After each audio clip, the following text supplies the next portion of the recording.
주님이 기뻐하시는 교회가 있고 주님이 기뻐하시지 않는 교회가 있습니다. 주님이 기뻐하시는 성도가 있고 주님이 기뻐하시지 않는 성도가 있습니다. 저와 우리 사랑하는 어린이학교의 우리 성도님들은 주님이 기뻐하시는 교회의 성도들이 되시기를 예수 그리스도 이름으로 축원합니다. 이 소아시아 지역에 초대교회 7교회가 있는데 그 7개 중에 2교회는 칭찬만 받은 교회예요. 4교회는 칭찬과 책망이 공존하는 교회고 단 한 교회만 이 주님께 책망받은 교회가 있는데 그 교회가 오늘 우리가 읽었던 본문에 나오는 라오디게아 교회가 바로 예수님에게 책망만 받은 교회였다라는 거죠. 우리가 다 똑같은 교회가 아닙니다. 다 똑같은 성도가 아니에요. 다시 한 번 더, 나는 지금 주님께서 기뻐하시는 성도인가? 아니면 주님 앞에 책망받는 성도인가? 라오디게아 교회는 2가지 때문에 바로 이 하나님 주님께 책망을 받았는데, 첫 번째로는 그의 신앙이, 그 교회의 신앙이 미지근했다라는 점이에요. 교회를 오는데 주님을 믿는지 안 믿는지, 신앙생활 하는데 그 신앙이 주님 앞에 정말 믿음이 있는지 아닌 믿음인지 분간할 수 없는 그런 신앙, 차든지 뜨겁든지 해야 되는데 아주 미지근한 신앙, 그것 때문에 우리 예수님께 주님께서 책망을 하셨다라는 거예요. 여러분, 저도 커피를 좋아하는데요, 커피가 뜨겁든지 냉커피가 돼야 돼요. 그래서 미지근하면은 먹고 싶지가 않아요. 그냥 뱉어버리는 겁니다. 신앙생활도 마찬가지라네요. 신앙에도 온도가 있다. 신앙에 뭐가 있어요? 온도가 있어요.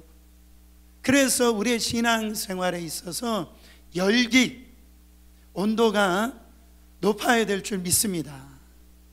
근데 이 신앙의 온도가 정말로 이 색깔이 없고 분명하지 아니하고, 그러면은 주님께서 책망하실 수밖에 없다라는 거예요. 왜 라오디게아 교회가 이런 미지근한 신앙생활을 했는지 한번 지도를 한번 보세요. 이 라오디게아 교회가 지금 중앙에 있죠. 그 위에가 히에라볼리라고 하는 지역이 있는데, 이 히에라볼리라고 하는 지역은 온천으로 유명한 지역. 그래서 이 로마 황제가 이 히에라볼리에서 이 온천을 했다라고 하는 기록이 있습니다. 근데 그 히에라볼리에서 이 관을 통하여서 물이 내려오는데, 그 뜨거운 물이 내려오는데 라오디게아까지 오면 미지근해지는 거예요. 그 밑에 골로세라고 하는 지역이 있는데 여기는 물이 차가워요. 산지에서 나오는 그 물이 차가운데 거기도 관을 통해서 라오디게아까지 이렇게 수로를 타고 내려오면은 미지근해지는 거예요. 그러니까 지역 자체가 그런 동네였다라는. 근데 아이러니하게도 그 성도들도 그 지역을 닮아서 신앙이 미지근했다라는 거죠. 여러분, 우리가 신앙생활할 때 하나님 앞에 대한 우리 반응이 중요합니다. 신앙은 반응이에요. 하나님은 인격이세요. 인격이기 때문에 우리가 예수 그리스도를 믿는 우리는 그 인격자 되신 그 주님과 살아있는 반응을 해야 돼요. 예배는 반응입니다. 따라합니다. 예배는 반응이다. 그러니까 제가 여기 죽으신 분들한테 말씀 전하는 게 아니죠.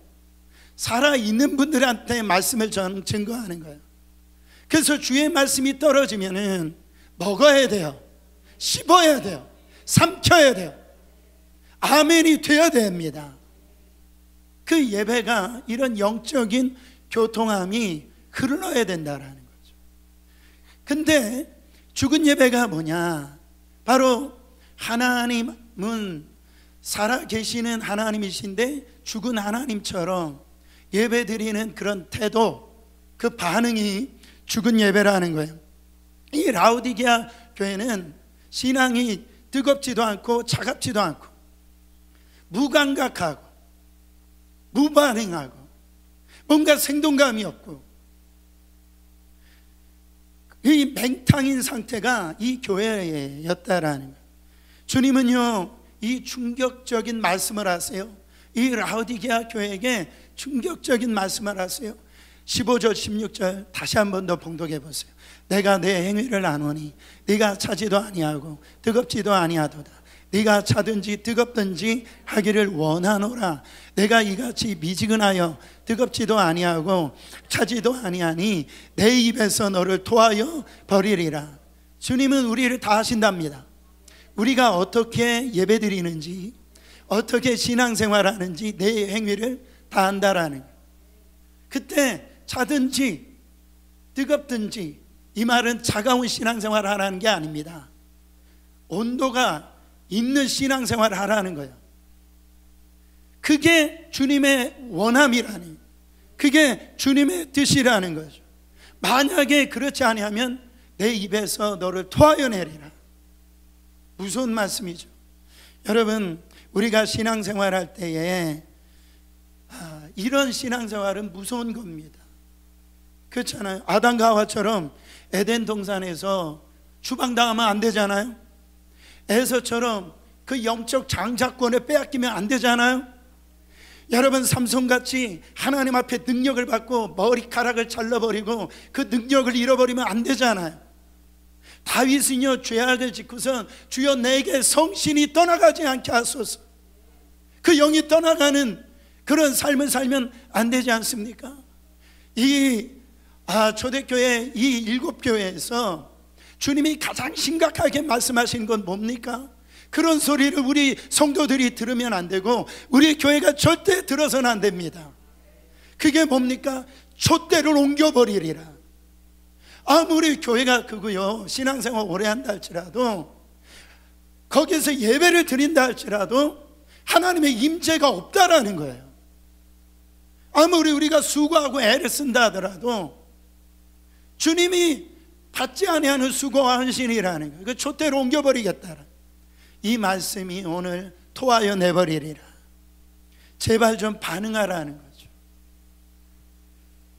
너는 어떻게 그렇게 신앙생활하는데 아무런 무감각하게 그냥 시계추처럼 왔다 갔다 그렇게 교회 생활을, 신앙생활을 하고 있느냐라고 말씀하고 있어요.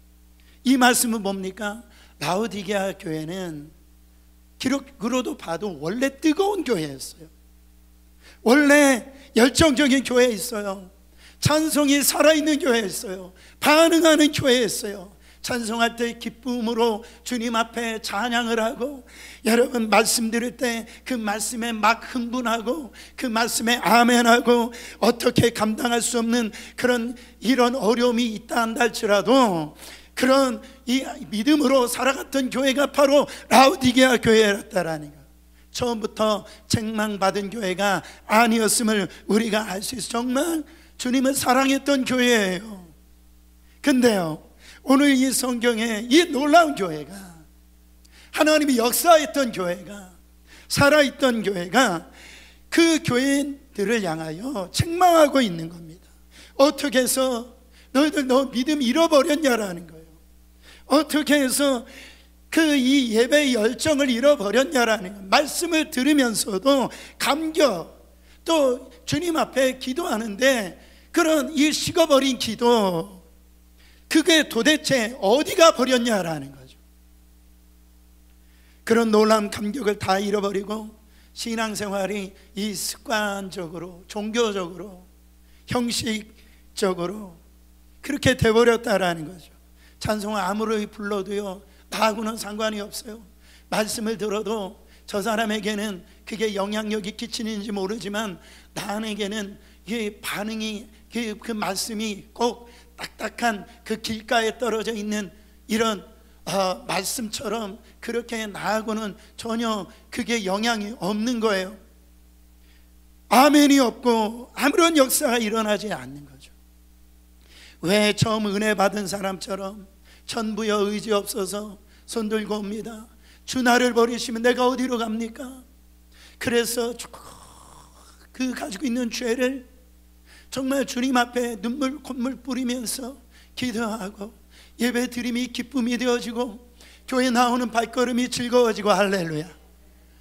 말씀 듣는 시간이 세상의 어떤 뉴스보다도 어떤 시간보다 꿀송이처럼 달고 할렐루야. 여러분, 그 예배의 시간이 정말 나에게 문제가 되지 않는 그런 신앙이었었는데 그걸 왜 다 잃어버렸냐라는 거죠. 또한 이 두 번째, 이 라오디게아 교회가 왜 토하여 버리나 이 책망을 받았냐면 자신들의 영적인 문제를 잘 모른다라는 점이에요. 17절 말씀, 네가 말하기를 나는 부자라 부유하여 부족한 것이 없다 하나 내 곤고한 것과 가련한 것과 가난한 것과 눈먼 것과 벌거벗은 것을 알지 못하느니라. 이 라오디게아 교회는 이 가장 부유한 지역이었어요. 아까 우리가 지도에 봤지만은 맨 중간에 있는 도시입니다. 그래서 교통의 요충지였어요. 그래서 상업이 발달해서 부유했는데 어느 정도로 부유한 지역이었냐면 이 4대 교회나 이 필라델피아 교회, 그 지역에 큰 지진이 일어나서 그 지역이 다 폐허가 되어졌습니다. 그래서 그 지역은 이 로마가 로마의 어떤 도움을 받아가지고 그 지역이 다시 이제 세워지게 되어졌는데, 이 라오디게아 교회는 자기들 힘으로 로마의 어떤 힘을 빌지 않고 자기들이 가지고 있는 것으로 이 지역을 다시 세울 정도로 그렇게 부유한 도시였단 말이죠. 그들이 하는 말, 그들의 성경을 읽어보면 고난 받았다라는 표현이 없어요. 어떻게 보면 우리가 꿈꾸는 거 아닙니까? 물질도 많고 고난도 없는 그런 신앙생. 스스로 말하기를 주님 앞에 그렇게 얘기하는, 나는 부유한 자다, 나는 부유하여 부족함이 없다. 이래요. 여러분, 이런 말을 뭐라고 합니까? 착각도 자유다. 우리의 인간의 눈으로 보는 거하고 주님이 보는 눈은요 다르습니다. 우리는 그거를 분별할 줄 알아야 돼. 영의 눈이 열릴지어다. 영의 눈을 주님의 눈으로 바라보면은 정말로 그런 사람일 수 있어. 영적으로 너가처럼 곤고하고, 영적으로 보면 너처럼 가련하고 가난하고 눈멀어 있고, 아예 정말로 영적으로 보면 너는 지금 벌거벗겨져 있다라는, 안 보이는 겁니다. 라오디게아 교회는 그들 스스로 전혀 자각, 인지 못하였다라는. 사랑하는 성도 여러분, 우리도 그럴 수 있어요. 내 모습은 어떨까? 지금 내 실상은 어떨까? 오늘 말씀을 통하여 정말로 여러분, 이 영적인 이 엑스레이 앞에, 저 십자가 앞에, 이 말씀의 오묘하신 앞에 나를 한번 세워보세요. 진단해보세요. 제가 이 선교를 가면은 자주 하는 말씀이 있는데, 보통 이런 말을 합니다. 지금 우리나라가 얼마나 세계적으로 인정을 받아요. K컬처로 인해서 우리나라를 많은 나라들이 동경을 합니다. 그렇죠? 그래서 이 선교를 가보면 대부분 우리나라보다 못 사는 나라, 과거에 우리가 이 미국을 동경했듯이 지금 우리 조국 대한민국을 동경합니다. 근데 살기 좋은 나라로 알고 있어요. 그 부분에 대해서 제가 설교를 해요. 이번에 제가 도미니카 가서도 처음에 그랬어요.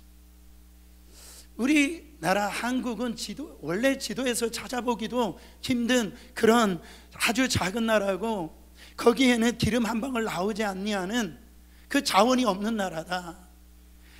그런데 하나님이 우리를 복을 주셨다라는, 그래서 잘 사는 나라가 됐다라고 얘기해요. 우리는 진짜 한 푼도 없고 자원물자도 없고 조그만 나라다. 그런데 우리나라가 잘 살았다. 그러면 그 사람들이 물어봐요. 어떻게 해서 그렇게 됐습니까? 물어볼 때 저는요 담대하게 얘기를 합니다. 하나님을 믿는 신앙 때문이다 그러죠. 우리 민족은 아무것도 없었는데 새벽마다 모여서 주여 삼창하고 새벽을 깨웠다라는 거예요. 밤새도록 철야기도 했다라는 거예요. 우리 주일은 목숨같이 지켰다고. 우리는 살기 힘들고 가난했지만은 바로 교회를 세웠던 민족이 우리 민족이었기 때문에 하나님께서 복을 주셨다라고. 당신도 이런 신앙을 가지면 복이 임할 거라고, 나라가 잘 살게 되어질 거라고. 할렐루야. 근데 언제부턴가 제가 이런 설교를 하는데요, 힘이 들어가지 않아요. 왜 힘이 들어가지 못하는 줄 아세요? 설교라는 것도 제 안에 확신이 있고 공감이 되어야 하지. 그래야 설교를 하는 거예요. 공감도 안 되고 내가 얘기하는 것은 사기꾼이죠. 언제부턴가 이런 설교가 잘 안 돼요. 제가 알거든요. 우리 조국이 옛날 같지 않다라는 거. 예전에 저희 부모님 세대들은요 진짜 밤마다 새벽마다 기도 많이 했어요. 그래서 우리가 입 벌은 것처럼 정말 밤마다 새벽마다 기도 많이 했다. 그 말이 입에 뱄어요. 가난하니까 아이들에게 물려줄 거 없으니까 그냥 기도로 살았다라는 거예요. 그래서 밤마다 새벽마다 기도했다. 제 입에 배웠어요. 그래서 제가 특별히 우리 부모님들이 자녀들을 위해서 기도해 달라고 했을 때 저도 모르는 사이에 이렇게 기도할 때가 있어요. 주님, 이 부모님의 이 기도대로 이 자녀들이 축복받기를 원합니다. 엄마 아빠의 그 기도대로 응답되어지기를 원합니다. 그렇게 기도하면서 제가 기도할 때 이게 입에 배어가지고, 근데 기도 끝나고 나온 다음에 제 안에 어떤 생각이 드냐면 저 아빠 기도 안 하는데, 저 엄마 기도 안 하는데 내가 왜 거짓말 기도를 했지? 솔직한 말로 제 안에요. 여러분, 그게 자식들에게 집을 물려줄 생각을 하면서 기도해 줄 생각을 하지 않는다라. 자녀들을 위하여 목사님 제가 금식했다라고 하는 분들 들어보기가 힘들어요. 자녀들의 신앙 생활을 하기 위하여 내가 40일 작정 기도했다라고 하는 분들을 찾기가 힘들다라는 거죠. 라우디게아 교회가 그랬다라는 거예요. 19절에 너는 열심을 내어서 바로 노력하고 회개하라 하신 것을 보면 열심히 그 영적인 열심이 없다라는 걸 알 수가 있습니다. 솔직하게 생각해 보세요. 이 자리에 계신 분 중에 정말 열심히 있는 분이 많을까요? 열심히 없는 분이 많을까요? 양심껏 한번 속으로 대답해 보세요. 여러분, 신앙이 뜨겁습니까? 아니면 미지근합니까? 많은 분들이 나는 신앙이 미지근해요. 오늘 제가 교회 나오기는 했지만은 그렇다고 내가 열심히 있는 건 아닙니다, 목사님. 대부분 그렇게 생각하는 분들이 많으실 겁니다. 그거를 크게 잘못됐다라고 생각하지 않으니까 그런 거예요. 잘했다라고는 말은 못하겠지만 그렇다라고 해서 예수님이 이 정도까지 말씀하실 이유는 아니잖아요. 아니, 교회 안 나오는 것보다 낫잖아요, 목사님. 그렇잖아요. 지금 세상에 교회도 안 나오고 정말 세상에 빠진 사람도 많은데 내가 지금 교회에 나오는 거 내가 좀 열심히 없는 것뿐이지 뭐 예수 믿고 이만큼 그럼 좀 그래도 신앙생활하면 그거 잘한 거 아닙니까? 그렇잖아요. 많은 분들이 이런 생각이 있기 때문에 신앙생활을 제대로 하지 못하는 겁니다. 정신을 차려야 돼요. 미진한 신앙생활이 얼마나 심각한 문제인지 몰라요. 코로나 이후에요, 이 영적인 온도가 다 냉랭해졌어요.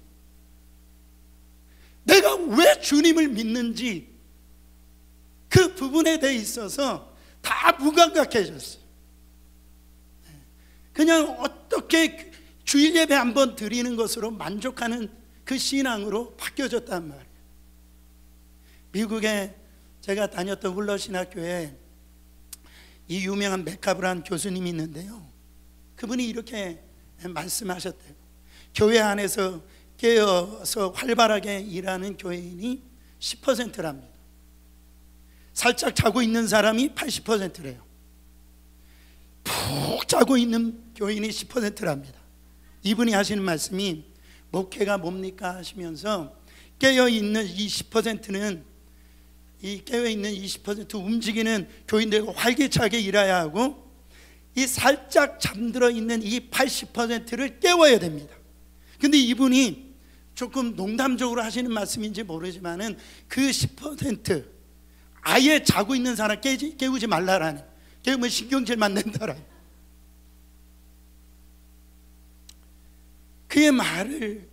그분의 말을 들어보면 80%는 이거 어마어마한 퍼센테이지입니다.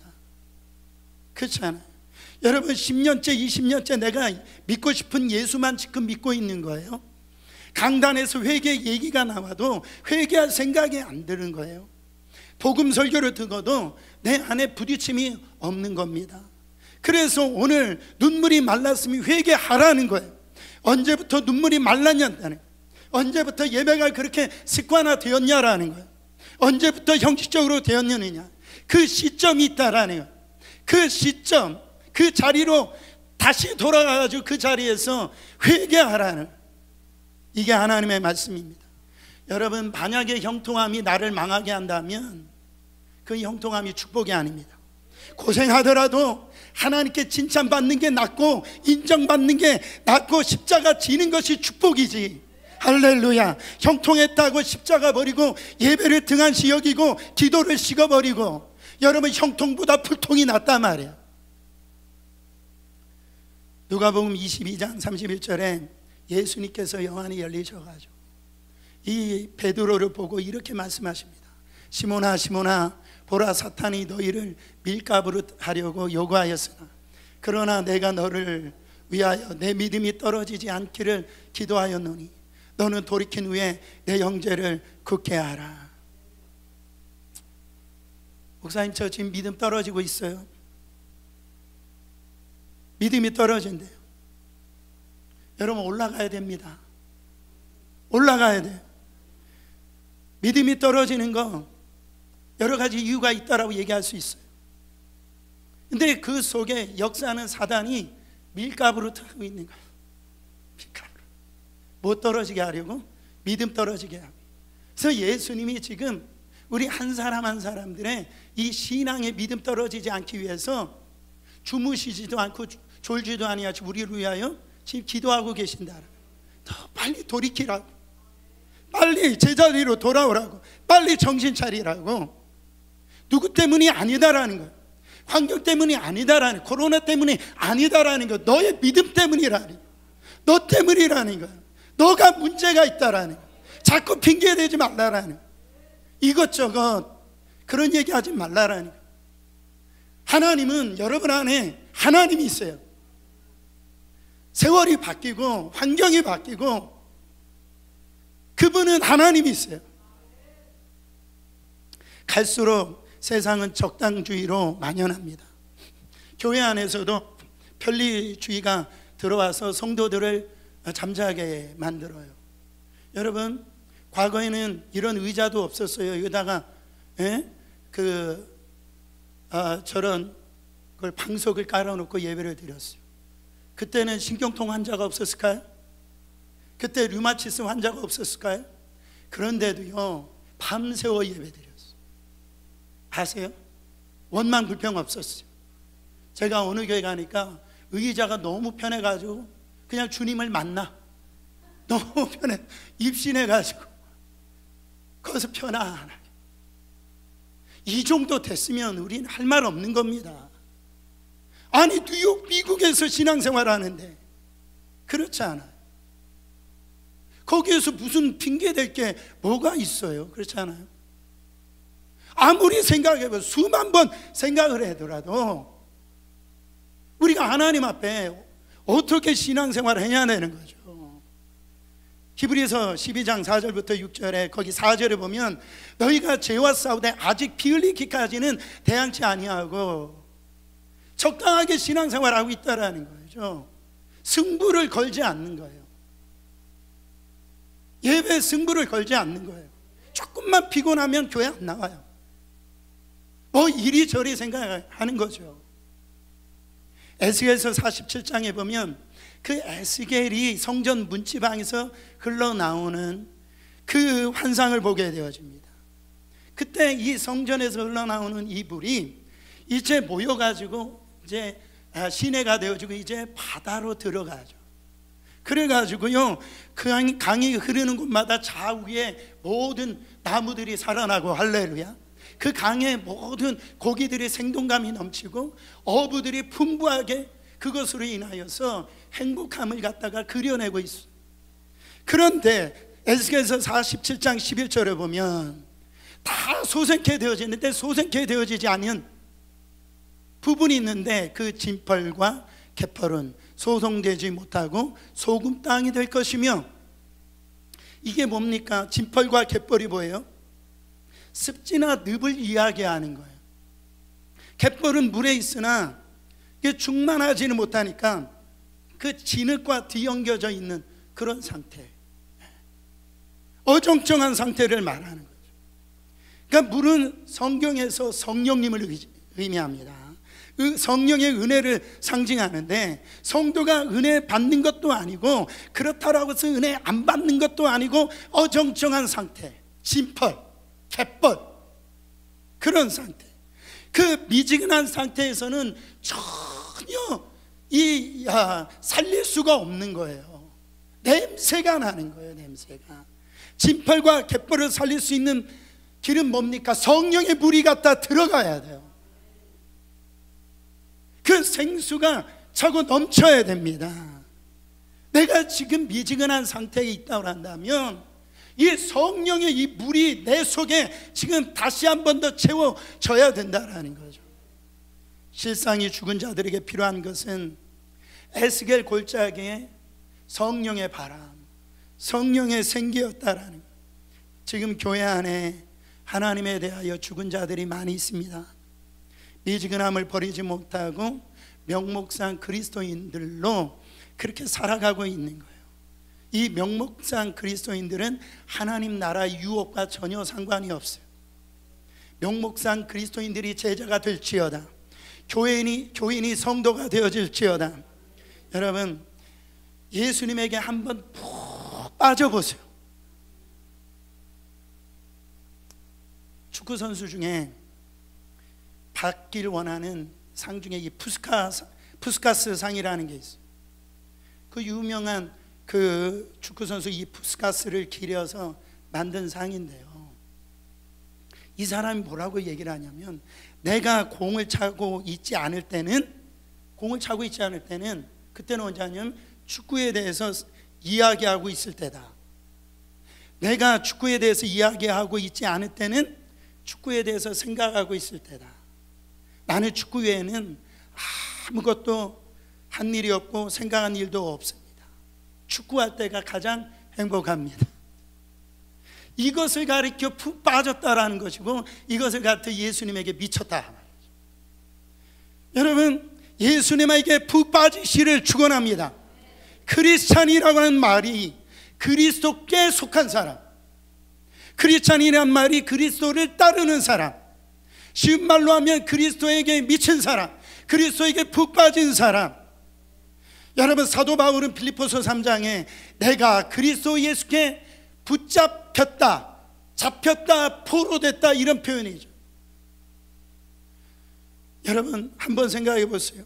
우리가 신앙생활을 하는데 정말 어떤 성도가 제일 불쌍한 성도일까요? 저는 쉽게 말할 수 있을 것 같아요. 그게 뭡니까? 자기가 예수 믿는다라고 착각하는 사람. 교회는 다녔는데 내가 진짜 예수 믿는 줄 착각하는 사람이 있어요. 어느 날 나는 목사 자녀로 태어나서 그런 분위기로 태어나서 사람들이 그치, 저 자녀는 예수 믿지. 그렇게 생각을 해가지고 자기도 예수 믿는 줄 알아요. 어느 날 자라보니까 장모님 가정이에요. 안수 집사님 가정이에요. 권사님 가정이에요. 근데 다른 사람은 자기를 예수 믿는 줄 알고 있는데 자기 자신은 알아요. 자기는 열정도 없고 마음이 이렇게 주님을 향한 그런 진짜 주님을 인격적으로 만남도 없고, 그래서 간절함도 없고, 다만 교회 오면은 예수 믿는 걸로 인정해 주죠. 이것처럼 불쌍한 성도가 어디 있습니까? 여러분 보세요. 예수님이 나를 위해서 돌아가셨다. 할렐루야. 이것이 믿어진다고 한다면 내가 너무 열심히 예수 믿는 거 아닌가? 이런 생각을 어떻게 가질 수 있냐라는, 내가 진짜 예수님이 나의 죄를 위하여 십자가에서 그 몸 버리셔서 나를 갖다가 이 구속해 주시고 하나님의 자녀 삼았다라는 것이 분명한 믿음이라면, 내가 이 정도 신앙생활 해야지, 이 정도 하면 괜찮지, 어떻게 그런 생각을 가질 수가 있냐라는 거죠. 요즘은 굉장히 다들 이런 사람을 똑똑한 사람인 것으로 그렇게 말을 합니다. 어떤 성도가 지혜로운가? 적당히 믿는 성도가 지혜로운 성도가 아닌가? 이런 생각을 가지고 있는 것 같아요. 우리의 내면에 어떤 마음이 있냐면, 지옥은 가고 싶지 않고 세상은 즐기고 싶은 거예요. 딱 이게 라오디게아 교회입니다. 지옥은 안 가고 싶고, 주님이 딱 말씀하시는 거예요. 내가 토하여 버리겠다. 나 진짜 그거에 대해서 토가 나온다라는 거예요. 우리의 실상을 우리는 정확하게 볼 때, 만약에 이런 상태라면 여러분, 저도 직무를 갖다 유기하는 것이고 이거 끔찍한 일입니다. 이때 주님이 이런 부분에 대해서 해결할 방법을 말씀해 주시는데, 그 권면이 뭡니까? 18절입니다. 한번 읽어보세요. 내가 너를 권하노니 내게서 불로 연단한 금을 사서 부유하게 하고, 흰옷을 사서 입어 벌거벗은 수치를 보이지 않게 하고, 안약을 사서 눈에 발라 보게 하라. 여기서 보면 사라는 말씀이 3번이나 나옵니다. 우리가 다시 한 번 더 통과돼야 될 것이 뭐냐면, 교회가 어떻게 생겼냐면, 예수 그리스도께서 핏값을 주고 사신 것이 바로 교회입니다. 여러분, 우리는 그저 은혜를 받았지만 예수님께서 십자가에서 그 보혈 흘려주셔서, 주님이 그 십자가에서 테텔레스타이, 우리의 모든 죄와 우리의 모든 허물과, 우리는 자격이 없어요. 주님 앞에 나갈 길이 없는데 테텔레스타이, 주님이 십자가에서 우리의 모든 죄를 대속하여 주셔서, 여러분, 그 피로 말미암아 그 핏값으로 사신 것이 바로 교회, 여기에 대가를 지불하고, 주님은 3가지를 사라고 말씀하고, 투자하라는 거예요. 시간을 내라는 거예요. 값을 지불하라는 거예요. 불로 연단한 금을 사라는 겁니다. 황금은, 이 금은 변하지 않는 거잖아요. 근데 이 금, 정금을 우리가 뽑아내기 위해서 때는 이 금에 붙어있는 불순물을 제거를 해야 이 순금이 나온다라는, 불로 연단한 금, 이것은 뭡니까? 우리가 신앙생활할 때 여러 가지 유혹이 있고 고난이 있고 어려움이 있다라는 거죠. 거기를 통과해내라는 거예요. 그래서 진짜 순금을 갖다가 얻어내라는 거죠. 똑같은 믿음이 아닙니다. 여러분, 믿음이 담대한 믿음이 돼야 되는데 세월이 흘러가면서 믿음의 퀄리티가 계속 쭉쭉쭉쭉 떨어지는 거예요. 우리 주님께서 말세의 믿음을 보겠느냐 말씀하십니다. 말세가 되면 될수록 이 믿음이 없어진다라는 거예요. 순수한 믿음이 이 시간에 회복되어질지어다. 불로 연단한 금을 사라는 거예요. 다른 어떤 것을 투자하더라도 이 믿음 지키라는 겁니다. 흰옷을 사서 입어라.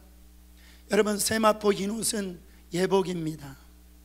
성경에 이 세마포를 갖다가 이야기할 때는 주님의 종말 재림과 연결이 되어져 있어. 주님이 이제 다시 오실 때는 우리는 이제 신부가 되어지고 예수 그리스도는 신랑이 되어집니다. 그 혼인잔치에 참여할 수 있는 사람은 그 예수 그리스도의 피로 그 죄가 다 씻어져서 희어진 나의 의가 아닌 예수 그리스도의 의의 그 옷을 입은 그 세마포 옷이라고 그랬는데 그 옷을 입은 자만이 예수 그리스도의 혼인잔치에 참여할 수가 있다라는 순결. 여러분, 주의 보혈로 우리에 있는 우리의 신앙을 씻음 받으라는 거예요. 세 번째는 안약을 사서 눈에 발라라. 이 라우디게아 지역에 아스클로 이 레피우스라는 신전이 있는데 그 신전 안에는 아주 당대 의술학교가 그 안에 있었는데 그 당시에는 사도 바울도 이 안질이 있었다라고 그러잖아요. 그만큼 이런 거의 석회석이 많기 때문에 눈이 다 안 좋았어요. 그때 이 지역의 라우디게아 교회는 그 의술이 그 눈을 치료하는 의술이 발전해서 바로 이 안약을 사서 바르게 되어졌다라. 주님은 그것을 보시면서 보여지는 그 안약 바르지 말고 네가 영적인 눈이 열리도록, 영안이 열리도록, 그 눈에 그 비닐이 벗겨지도록 너하고 나 사이에 담이 있지 않느냐, 그것 때문에 내가 보이지 않지 않느냐, 그 눈을 볼 수 있는 안약을 사서 바르라라고 말씀하고 있다라는 거죠.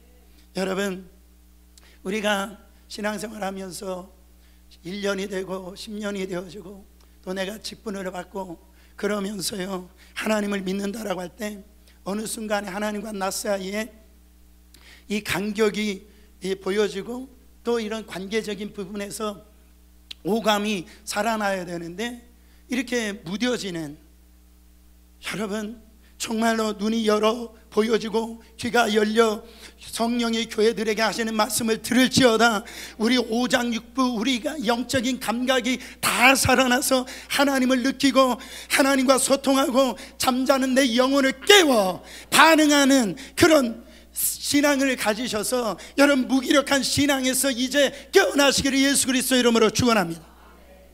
여러분, 이 모든 것을 누구에게로 가져오라고 얘기합니까? 이 모든 것이 다 주 예수님으로부터 온다라고 그랬어요. 그래서 내게로 와서라고 그랬어요. 내게로 와. 내게 와서 예수님만 그렇게 하실 수 있다라는, 여러분 걱정하실 필요 없습니다. 지금 이 시간 모두에게 여러분에게 주님이 오셔서 뭐하고 계신 줄 아세요? 간절히 노크하고 계세요. 그래서 오늘 주시는 20절 말씀 아주 유명한 말씀이죠. 볼지어다 내가 문 밖에 서서 두드리노니 누구든지 내 음성을 들고 문을 열면 내가 그에게로 들어가 그와 더불어 먹고 그는 나와 더불어 먹으리라. 이것은 우리가 불신자들에게 해주시는 말씀이 아닙니다. CCC 사역이나 이렇게 전도할 때 바로 이 말씀을 통하여서 영접 기도를 그렇게 하는데, 이것은 누구에게 주시는 말씀이냐면 미지근한 신앙생활하고 있는 그런, 그러니까 이건 무슨 전도훈련이나 제자훈련 때 그런 이 사용되어지는 말씀이 아니고 신앙생활 교회를 다니는데요 바로 미지근하게 신앙생활하는 사람에게 주시는 말씀이라는, 주님이 그런 자에게 지금 두드리신다라는, 문을 열라라고 두드리신다라는, 이 문은 여러분 이 문은 밖에 있는 것이 아니라 우리 이 내면 안에 있는 문이라는. 그래서 이 문은 내가 열지 아니하면 바로 하나님이 주시는 그 풍성함, 그 아름다우심, 그 하나님의 그 놀라우신 그 축복을 내가 누릴 수가 없다라는 거예요. 주님은 지금 밖에서 놓고 하신다라는 거예요. 제발 이 문을 열어달라고. 아니 예수님, 내가 예수님이 영접할 때에 이미 주님이 내 안에 계신 거 아닙니까? 근데 주님은 뭐라고 말씀하시니, 야 무슨 소리 하는 거야? 네가 나를 쫓아버렸잖아.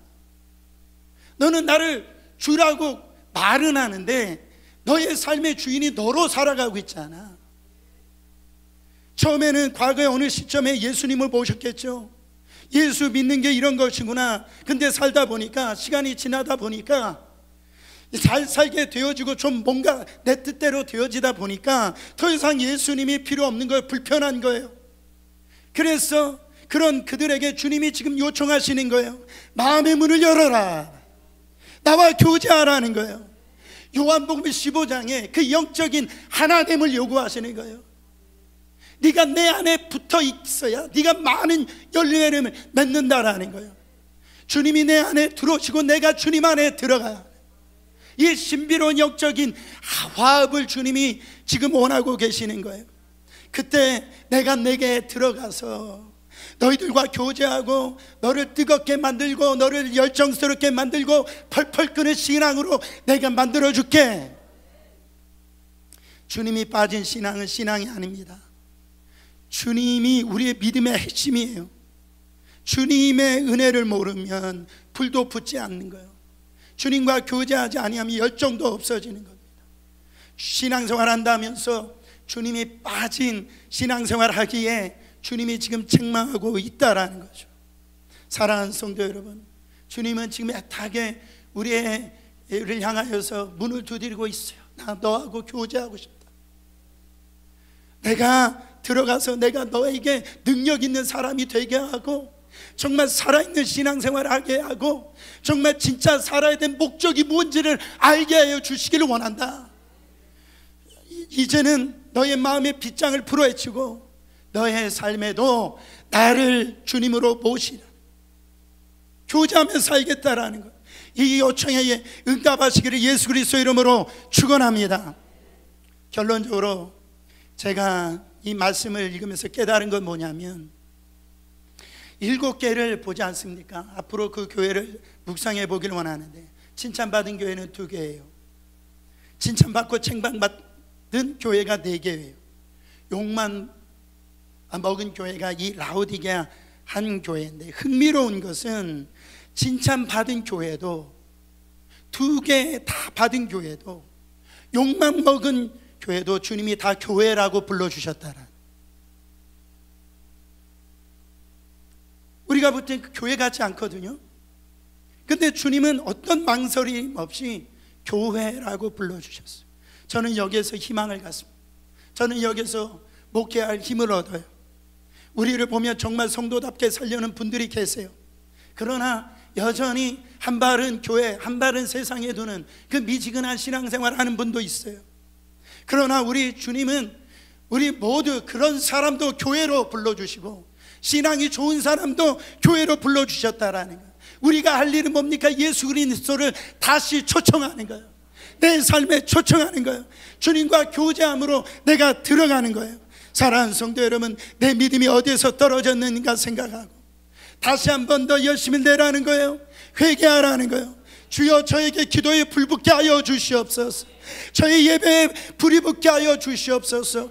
말씀을 사모하는 갈망을 더하여 주시옵소서. 전도와 선교에 불 붙게 하여 주시옵소서. 성령의 불이 임할지어다. 우리의 영혼 중에 성령으로 사로잡힐 지어다. 그래서 하나님 앞에 섰을 때 칭찬받는 저와 여러분들이 되시기를 예수 그리스도 이름으로 축원합니다.